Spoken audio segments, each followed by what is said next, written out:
Bangladesh energy regulatory commission প্রতি মাসে এলপিজির দাম নির্ধারণ করে দিলেও মাঠ পর্যায়ে সেই দামে গ্যাস পাওয়া প্রায় অসম্ভব। বাংলাদেশ গভীর সমুদ্রে কোনো উল্লেখযোগ্য অনুসন্ধান চালাতে পারেনি, অথচ এই ব্লক থেকে মিয়ানমার বিপুল পরিমাণ গ্যাস উত্তোলন করছে। বর্তমান সময়ে বাংলাদেশের অন্যতম আলোচিত এবং উদ্বেগের বিষয় হলো জ্বালানি সংকট। একদিকে পাইপলাইনের গ্যাসের তীব্র স্বল্পতা, অন্যদিকে সিলিন্ডার গ্যাসের বাজারে অস্থিরতা, এই দুই মিলিয়ে সাধারণ মানুষের নাভিশ্বাস উঠেছে। বর্তমান বাজার পরিস্থিতি বিশ্লেষণ করলে দেখা যায় বাংলাদেশের গ্যাস সংকট কেবল প্রাকৃতিক মজুদের অভাব নয়, বরং এর পেছনে দীর্ঘমেয়াদী পরিকল্পনার অভাব এবং বাজার সিন্ডিকেটের প্রভাবও জড়িত। পেট্রোবাংলার ভাষ্যমতে বাংলাদেশের বর্তমান প্রমাণিত ও সম্ভাব্য উত্তোলনযোগ্য গ্যাসের মজুদ প্রায় 8 থেকে 9 টিসিএফ বা ট্রিলিয়ন ঘনফুট। বছরে গড়ে প্রায় 1 টিসিএফ গ্যাস ব্যবহৃত হচ্ছে। সেই হিসেবে আগামী 8 থেকে 10 বছরের মধ্যে এই মজুদ ফুরিয়ে যাওয়ার কথা।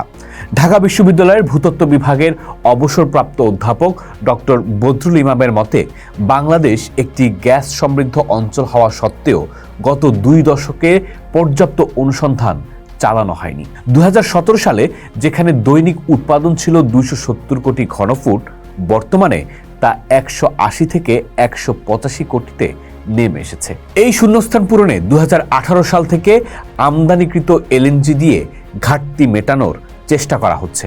তবে বর্তমান ডলার সংকটের কারণে এলএনজি আমদানিও বাধাগ্রস্ত হচ্ছে, যার ফলে রাজধানী সহ সারা দেশে শিল্প ও গৃহস্থালিতে হাহাকার দেখা দিচ্ছে। পাইপলাইনের গ্যাসের চাপ কম থাকায় গ্রাহকরা বাধ্য হয়ে এলপিজি বা সিলিন্ডার গ্যাসের দিকে ঝুঁকছেন। এই সুযোগটাই নিচ্ছে একটি শক্তিশালী ব্যবসায়ী সিন্ডিকেট। বাংলাদেশে এলপিজি বাজার এখন প্রায় 98% বেসরকারি খাতের দখলে। বাংলাদেশ এনার্জি রেগুলেটরি কমিশন প্রতি মাসে এলপিজির দাম নির্ধারণ করে দিলেও মাঠ পর্যায়ে সেই দামে গ্যাস পাওয়া প্রায় অসম্ভব। বিইআরসি নির্ধারিত দামের চেয়ে প্রতি সিলিন্ডারে 200 থেকে 400 টাকা পর্যন্ত বেশি দামে বিক্রি হচ্ছে।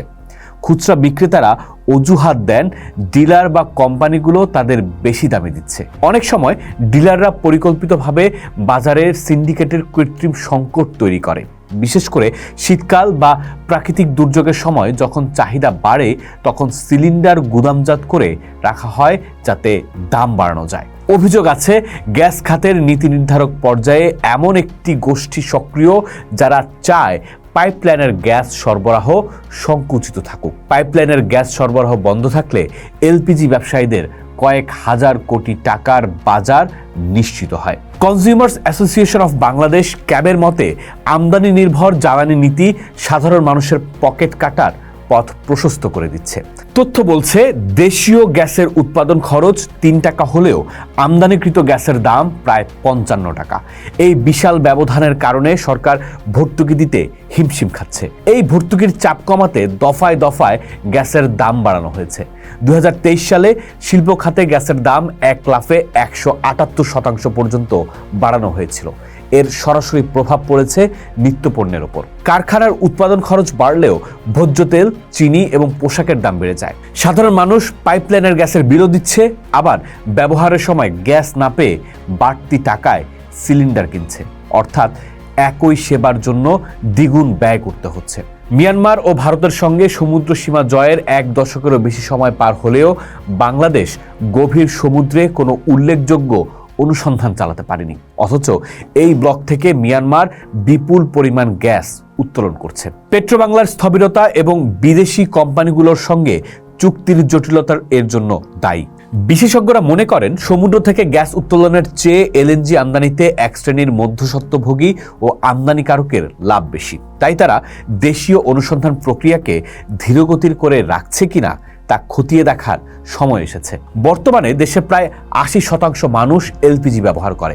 বড় বড় কোম্পানিগুলোর মাধ্যমে এই বাজার নিয়ন্ত্রিত হয়। প্রায় দেখা যায় বিশ্ববাজারে গ্যাসের দাম কমলেও দেশের বাজারে তার প্রতিফলন ঘটে না। উল্টো আমদানির জাহাজ আসতে দেরি বা ডলার সংকটের কথা বলে কৃত্রিমভাবে দাম বাড়িয়ে দেওয়া হয়। এই সিলিন্ডার সিন্ডিকেট এতটাই শক্তিশালী যে সরকারি নজরদারি বা জেল জরিমানা দিয়েও তাদের নিয়ন্ত্রণ করা কঠিন হয়ে পড়ছে। বাংলাদেশের গ্যাস সংকট এখন আর কেবল ভূগর্ভস্থ সম্পদের অভাব নয়, এটি এখন অব্যবস্থাপনা এবং আমদানি নির্ভর নীতির ফল। বিশেষজ্ঞরা বলছেন এই পরিস্থিতি থেকে উত্তরণের জন্য আগামী 2-3 বছরের মধ্যে অন্তত 50টি নতুন কূপ খনন করতে হবে। এলপিজি বাজারে বিইআরসি নির্ধারিত দাম কার্যকর করতে কঠোর মনিটরিং ও ওএমএস পদ্ধতিতে গ্যাস বিক্রির ব্যবস্থা করতে হবে। সৌর ও বায়ুবিদ্যুতের উপর নির্ভরতা বাড়াতে হবে যাতে গ্যাসের ওপর চাপ কমে আসে।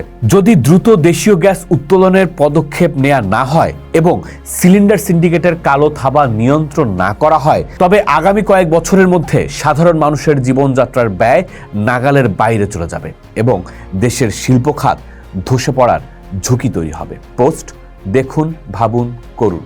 থাকুন পোস্টের সাথেই।